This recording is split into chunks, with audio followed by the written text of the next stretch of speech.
Radyo Fan. 7K. Ako nga pala si MJ na galing pa ng Edipac. Yo, tulala ng ingay. Ako si Akatap. Yo, shoutout nga pala ako si Tito Badang. Yo, ako nga pala si Yang Wan. Yo, ako nga po pala si Duma, syempre. Alam nyo na, galing ng Flip Top. Yo, ako nga pala si Choi Pax, galing Dasma. Yo, what's up? Syempre, Tiki Oros nga pala. Yan, ang bagong aabangan.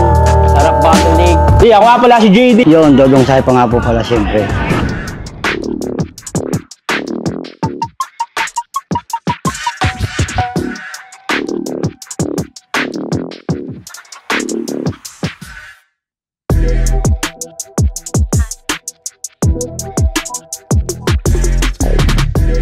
Hello guys, Manda Baliw nga pala, Flip Top at Sunugan.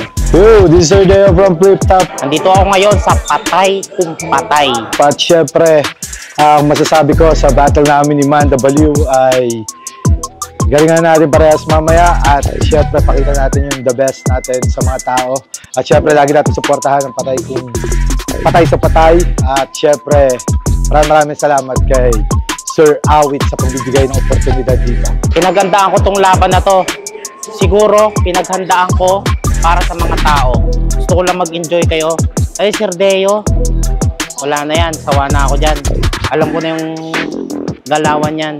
Basta, ang pinaghandaan ko lang, mapasaya lang yung mga tao. Yun lang po. So, ayun. Pangatlong laban para sa battle na to. Rekta ka ba akong magingay? At syempre, sa kanan ko, magpakilala ka.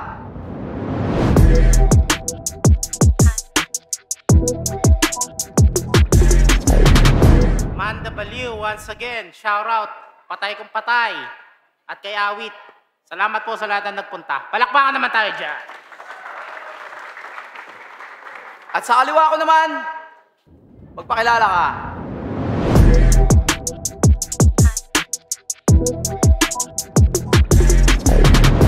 Yo, what's up? Kaway-kaway naman, Muntinlupa. Yeah, palakpakan muna tayo dyan. Sir Deo, at syempre, shoutout sa Hypebeat, at syempre sa PKP, kay Sir Awit, at syempre kay Manda Baliw. So, Ibon, nanalo ng coin toss, si Deo. Pinili niya mauna, si Manda Baliw. Konting katahimikan lang para kay Manda Baliw. Yo! Palakpakan naman dyan para merong gana. Rapper ba tong kalabang ko? Ba't mukhang iguana? Ano ba tong napasok ko na liga? Pwede ba akong magtanong? Rap battle ba to o sabong? Patay Kung Patay, ano yon? Pag natalo ka, meron kang premyong kabaong? Buti na lang ako'y nagtanong. Men, are you alright? Hindi naman pang rap battle to si Deo eh. Yung mukha mo pang dog fight. Rawr! Rawr! Rawr! Hey yo, Sir Deo. What's up, homie? Kung ikukumpara ka sa chicheria, mukha kang Moby. Mukha kang bayag na nakabalagbag. Kung sa Thailand ang tawag sa mga bakla, ladyboy, dito sa Pinas tawag sa ganto, ladybug. Hirap kurso na dahin kasi mukhang papalag. Payo ko sa'yo, Brad, tigilan mo na yung pagrarap, pagpatuloy mo yung pagdadrugs. Hoy, Beetlejuice na matangkad, tatadtarin kita ng lait. Ang sarap mong pisilin, Sir Deo, mukha kang nagsasalitang blackheads. Nung nalaman kong si Sir Deo ang kalaban, ang sarap mong hindi sulatan. Kasi tangin na, Sir Deo, ang pangit mo naman. Kung ikaw siguro yung babaeng pamangkin ni Badang, walang mangyayaring gahasaan. Sa tuwing naglalakad ka sa daan, yung mga pulube, hindi ka pinapansin. Hindi ka hinihingian ng barya kasi kala nila namamalimos ka din. Kasi tinan nyo, dugyutin ang dating, sobra pang ugly. Sa sobrang pangit mo, lahat ng pictures mo wacky. May 2 rounds pa ako para ipahiya ka sa tao. Nagsisimula pa lang tayo. Patay Kung Patay. Palakpakan naman dyan, oh.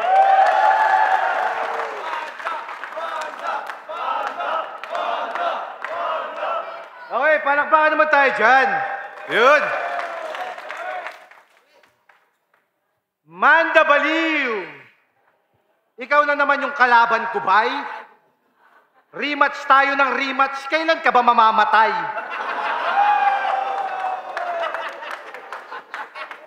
Nang dahil sa'yo, hindi ako mapalagay. Sobrang sama ng mukha mo. Putang ina yung bagyo sabay-sabay. Kasi real talk, pag binagyo to, wala nang mas lalong hihigit. Kasi kaya niya makipagpatayan para sa relief. Patay kung patay. Talaga namang G. Piruin mo, makikipagpatayan siya para sa Lucky Me. Ano? Tapos, nagre-reklamo na yung LGU sa'yo. Kasi ang dami mong favor. Pipila ka na nga lang sa Lucky Me, nagre-request ka pa ng flavor. Pati sa coffee, masyadong demanding ang punyeta. Idol niya daw kasi si Sharon eh. Kasi mas gusto niya mega. Lucky Me? Coffee? Mega? Hindi mo nakuha. Hindi ka kasi butante dito, tanga.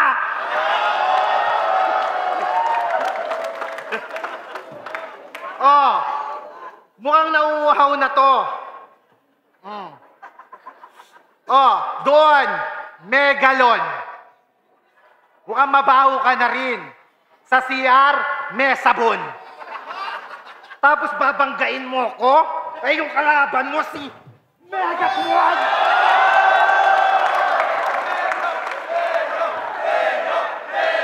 Transport! Electrica! Eto, hindi na kailangan mag-transform. Kasi yung mukha mo pa lang, pwede na. Kasi nakakatakot yung mukha mo. Walang gustong humimas sa'yo. Ultimo yung tik-tik nung pinanganak ka, umiiwas sa'yo. Tangina.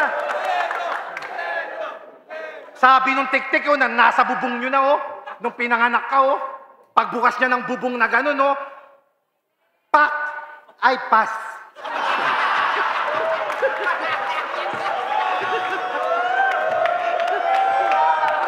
Hindi natin pwedeng kagatin yan. Amo namin yan. Oh. Siguro, kasi yung mukha mo panggirian. Siguro nung ginawa ka ng Diyos, sapilitan. Tingnan mo yung mukha mo, palaging pagod. Nung ginawa ka ng Diyos, putang ina, wala siya sa mood. Kasi nakakasuklam ka tanga, yun yung nakatatak. May kambal ka eh. Kaso nung pinanganak ka, sabi niya kay Lord, wag niyo na po kung ipanganak. Kaya at last, entertainment ba ang gusto niyo? Pa sa akin ka yun sumabay. Kasi pag ako nagpatawa para killer jokes, talaga namang patay kung patay. Bah!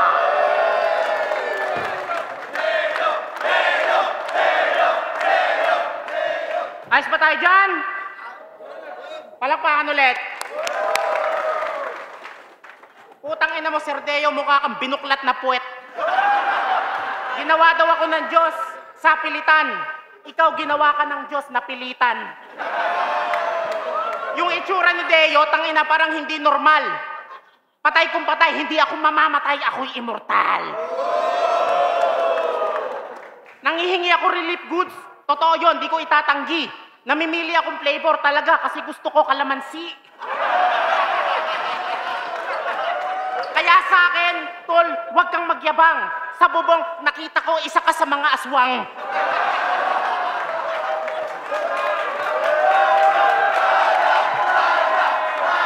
Yo! Alam nyo ba si Sir Deo, ang paraan niya para makahigop ng burat? Tangina, gumawa to ng prat. Alpa chupapi. Alam nyo paano makasali? May choices, hirap o sarap. Pero kahit alin man sa piliin mo, parang mahirap lahat. Kasi kung pinili mo sarap, ay nako, sus ko po. Chuchupain ka nung founder nilang si Sir Deo habang nakahubo. Nakagapos habang nakaupo. Isusubo niya yung ethics mo ng buo. Hindi ka titigilan hanggat walang lumalabas na dugo. Pag pinili mo naman ay hirap, don't worry. Walang gagamitin paddle o bugbog. Ang tangi mo lang gagawin, papadila ka sa itlog sa 1 dosenang baklang taglibog habang pinapasukan ka sa puwet ng bote ng gin bilog. Alam nyo ba dati si Sir Deo, para lang sa pera? Tangina, nagtrabaho to sa perya. Saludo! Isa kang performer sa circus na si Raulo. Nagbubuga to ng apoy sa puwet gamit imbudo. Sumusubo ng tubo, ngumangat-ngat ng buko, humi-headspin sa simento nang hindi sumasayad ang ulo. Nagtrabaho din to. Lifeguard sa beach. Lifeguard sa beach. Kahit malakas ang alon, sumusugod. Basta may lalaking pogi na nagsiswimming, sasagipin niya kahit hindi naman nalulunod. Pero manghipo lang naman ang motibo. Yang galawan mo, timbog. Payapang nagpo-floating yung lalaki o bigla mong dinakma yung itlog.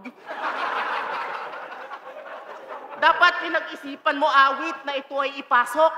Hindi ka ba natatakot? Tingnan mo to. Mukha tong baklang may maitim na balak na may madilim na batok. Pamilyar ka sa amin kasi ang dami mong kamukhang hayop.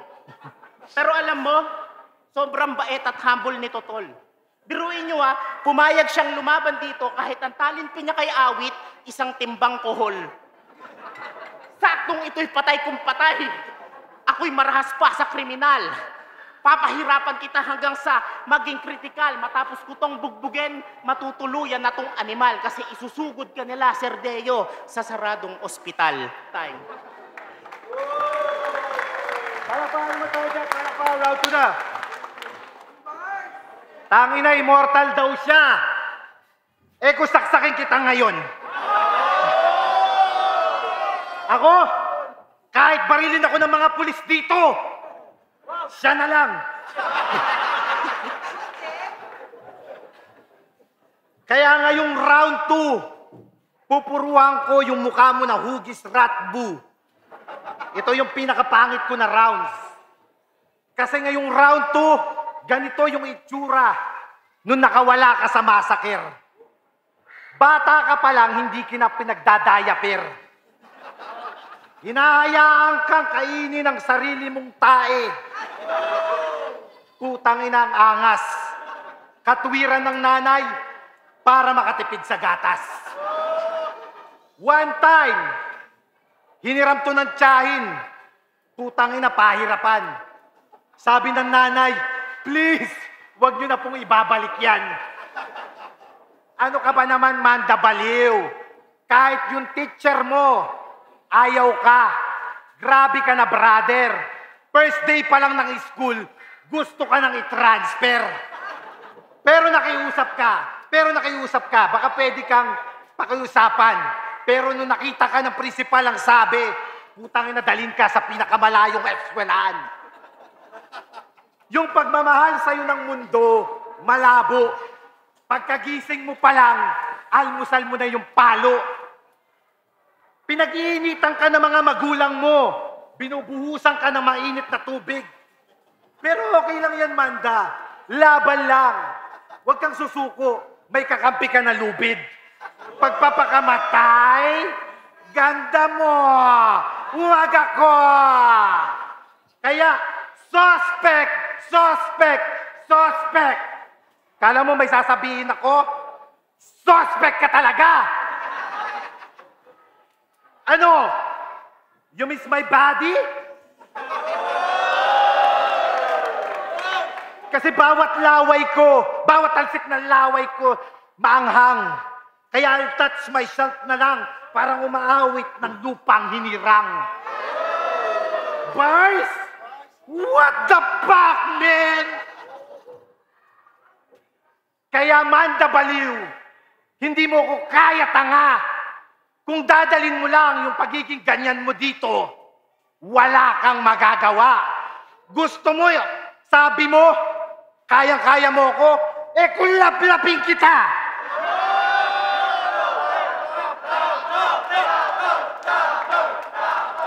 Pero hindi ko gagawin yon. Kasi nagbago na ako. Mamaya na lang, pagkatapos nito, Kaya, no match ka sa akin kung usapang comedy. Kaya ako si Sir Deo. Imbitahan niyo ako muli dito. At para makita mo kung gaano ako kabagsik.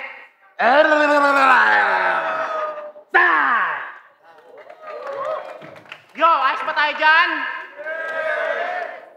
I-enjoy lang natin ang laban dito sa patay kung patay. Kung lalaplapin mo ko, baka yun ang aking ikamatay. Putang ina ka, hayop ka talaga. Lalaplapin mo ko, ayoko. Si awit na lang pwede pa para masaya. Tang ina, nung nag-aaral ako, oo ako'y nagpa-transfer. Alam mo kung bakit nalaman ko ikaw yung teacher. Ang gusto mo, para pumasa ako sa mat, hihigupin mo ang aking burat. Putang ina ka, bungi ka, hindi ka kaaya-aya. Yung itsura neto, tang ina parang nadaya. Sabi mo, I miss my body, yucky. Hindi ka naman yummy. Yung itsura mo, mukhang inaagnas na zombie. Tang ina. Alam nyo ba si Sir Deo? Alam nyo ba si Sir Deo, para lang sa pera, si Awit, tinira-tira. Nung laban nyo ni Husky, nilait-lait mo si Awit. Pati si Wamos, dinawit. Ngayon, sumali ka sa paligan nila. Wow. Sobra sa hapit. Ngayon, sa kanila ka lumapit. Baliktad na ngayon, bakit? Kasi nung yung bakla yung nagipit, sa lalaking may pang TF kumapit. Ay, nako. Magaling lang naman pag may kailangan sa kapwa. Baklang hipokrito, kapares mo si Diwata. Ako, tinanggap ko tong laban na to kasi kay Awit may utang na loob ako. Saka pinangakuan niya ako na sa pinapagawa niyang mansyon, bibigyan niya ako ng kwarto. Pero wag kang magtampo, gago. Papatirahin ka din niya doon, kaso bagay ka sa kulungan ng aso. Pero for real, itong laban hindi ko feel. Kusa akong nagpigil. Nantitrip lang ako dito habang si Sir Deo ay gigil. Wala tong thrill, easy kill. Awit, meron ako sa yung deal. Kung gusto mong galingan ko, TF ko per round, 50 mil. Pasensya ka na akong mahal. Basta bayad, wasakan tayo ng dangal. Papalagan ko itong hangal. Kahit saan tayo mag-rematch, Deo, lalabanan kita kahit sa loob ng kanal. Kasi binasi ko lang naman tong si Deo. Sinulatan ng walang kahirap-hirap. Kung gusto mo ng todohan, dun tayo maglaban sa laglagan. Time. Ay! Paalala ko lang sa'yo. Palakpakan mo na. Okay. Ay! Paalala ko lang. Hindi ko gusto sumali dito. Kasi ikaw yung tumawag sa akin nung gabi na yon. Real talk. Nandun yung screenshot natin. Sabi mo, Day, pwede ka ba? Kanino? Kay Awit. Ay, may screenshot ako, boy. Kaganyan-ganyan ka ba? Sasabihin mo, tinira ko sila. Talaga naman tinira ko sila. Pero ikaw yung dahilan kung bakit ako napunta dito. Sabihin mo. Takin na naman to eh. Kala mo ha? Real talk to ha? Real talk. Tinawagan mo ko. Magkaganyan-ganyan ka pa sa akin. Oh, ha? Para alam lang ng lahat. At round 3 na. Takin na kasi ito eh. Alakas kasi mga aling dito eh. Ayan. Yeah, palakpakan muna guys.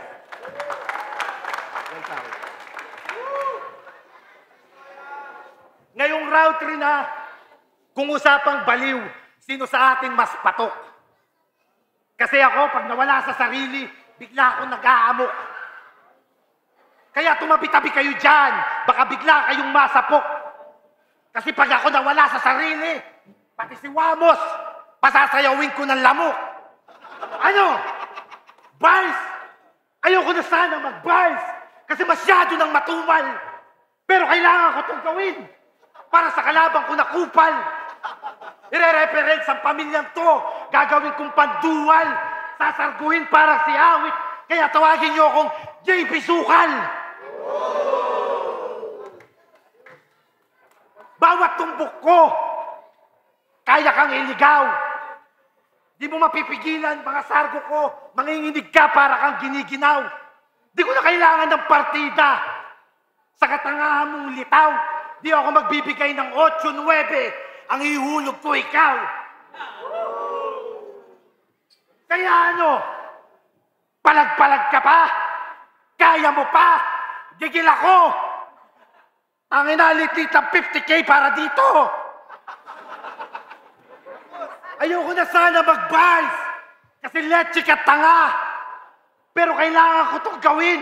Alam mo ba pag may problema ako, para maging swerte ako, iniisip kita! Ano? Bakla ka ng bakla! Wala na bang iba? Paulit-ulit kang bakla, alam naman nila! Tinatanggi ko ba? Charot! Ano, bakla-bakla? Bakit patutuwarin mo? Utangin na pag ako napikon! Pati si Tikyo, chuchupahin ko! Ano, Tikyo? Labang ka? Gusto mo akong asawahin? Awit, Tikyo! Wamos! Tara dito para mabuo yung pamilya natin! At last! Binasic lang din kita! Puking ina mo! 7 hours akong naglakad sa Bataan! Tawag doon, Dead March! Maraming salamat sa lahat ng taga-Muntinlupa na nakasaksi. Lumapag ako na may respeto at pagmamahal. Kaya Sir Awit, buong puso at saludo. Kaya sa susunod na ikot ng roleta, magbarubal naman tayo. Muntinlupa, mag-ingay!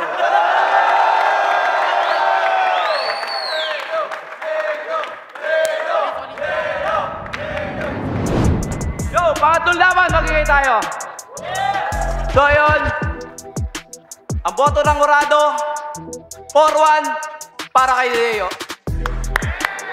Yo, Deo versus Manda, ang ganda ng laban, comedy. Pero round 1, ayun yung pinakamalakas na round ni Deo. Tapos parang nangangapa pa si Manda Baliw nun. Kaya binigay ko kay Deo yung round 1. Round 2, ang lakas ni Manda Baliw dun. Habang lumaylay naman si Deo. Kaya round 1 kay Deo, round 2 kay Manda Baliw. Bali yung pinakamahirap na desisyon dito yung round 3. So, bumaba talaga si si Manda Baliw. Tapos si Deo naman, bigla niyang pinali, naging siya technical. Tapos nagjo-jokes pa kaya. Binigay ko to kay Deo. Round 1, Deo. Round 2, Manda Baliw. Round 3 kay Deo. Congrats Deo, congrats din kay Manda Baliw. Para sa akin, sobrang, ayun, righteous man nga pala, no? Ako yung nag-iisang bumoto kay Deo, gusto ko lang paliwanag. Ako yung nag-iisang bumoto kay Manda, gusto ko lang paliwanag. Yung first round, malinaw na nakuha ni Deo yun. Sobrang linaw, commanding stage presence, ganyan. Pero yung round 2 kasi para sa akin, nakuha yun ni Manda. Kasi nai-rebat niya lahat buong round ni Deo, binalik niya. Tapos yung sensya, ano pa rin, humor, syempre. Sa third round, oo, maraming ad-lib na nakakatawa si Deo. Madami siya nakakatawa pag umarap sa crowd. Pero pinapaingay niya. So, natutuwa sila. Pero pag hinimay mo yung mga sinabi, mga pinunto ni Manda, para sa akin, mas maraming tumama kaysa kay Deo. Kaya ako yung nag-isang bumoto kay Manda Baliw. Yo, John Juan, tunog ng Muntinlupa. Para sa akin, ang round 1 ko si Sir Deo. Tapos ang round 2 ko si Manda Baliw, bumawi siya doon. Tapos ang round 3 ko si Sir Deo. Kaya kay Sir Deo. Yon, yang 1, Lugalo Records sa pukpukan na round 1 pero may isang umangat doon para sa akin. Para sa akin, nakuha ni Manda Baliw yung round 1. Sa round 2, bumawi yung Sir Deo na matagal ko na rin na nakalaban. Narinig ko rin yung boses niya ng round 2. At nagdire-diretso yun ng round 3. Napakanipis lang pero sa performance nila, parehas silang deserving sa slot na to. Pero para sa akin, binibigay ko yung boto ko para kay Sir Deo. Yang 1.